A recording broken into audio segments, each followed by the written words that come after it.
Every single day, a narrow stretch of water quietly shapes the global economy.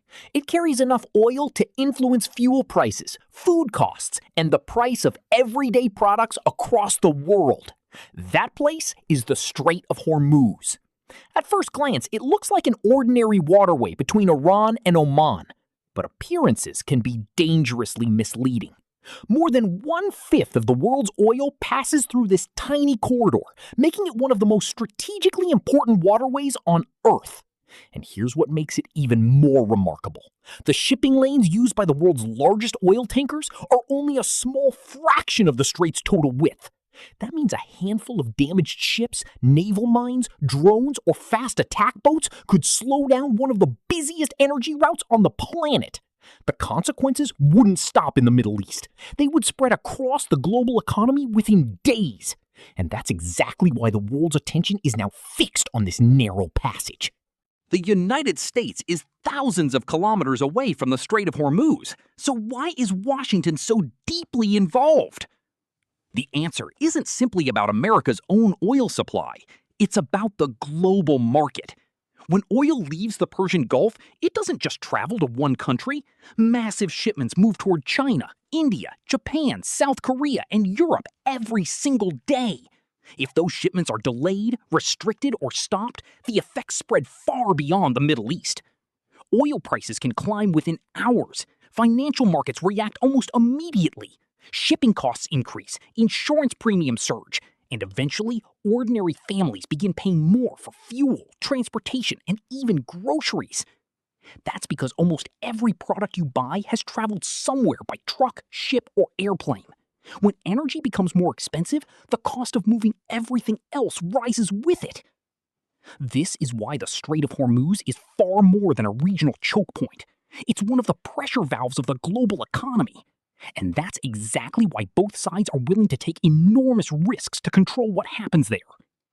But to understand why this narrow passage has become so dangerous, we first need to understand Iran's strategy. Unlike the United States, Iran doesn't need the world's largest navy to influence events in the Strait of Hormuz. Geography already gives it a powerful advantage. Its coastline stretches along the northern side of the strait, placing commercial shipping routes within close reach of Iranian territory.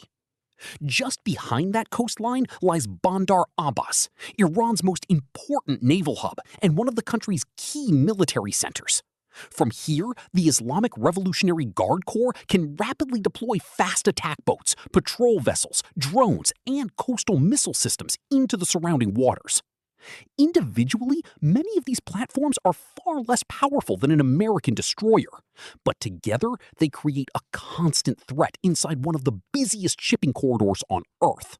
For giant oil tankers, speed isn't an option. Their size and the narrow shipping lanes leave very little room to maneuver. That is exactly what makes this waterway so vulnerable. A handful of drones, a few fast boats, or even the suspicion of naval mines can force commercial shipping companies to slow down or reroute. And once ships begin avoiding the area, the economic impact starts long before a single barrel of oil is lost. Insurance costs rise, freight rates increase, markets react, and uncertainty spreads faster than the ships themselves. This is why the Strait of Hormuz is no longer just a military flashpoint. It has been. Then, everything changed.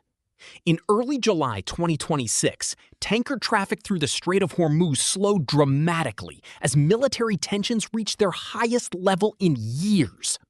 The United States and Iran entered urgent negotiations, hoping to restore safe passage before the crisis spiraled out of control. But diplomacy didn't last.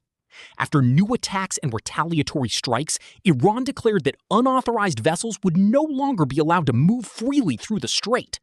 Washington responded with additional military operations, accusing Iran of threatening international shipping and attacking commercial vessels. Then came the announcement that shocked global markets. On July 13th, President Donald Trump announced that the United States would reestablish a naval blockade targeting Iran.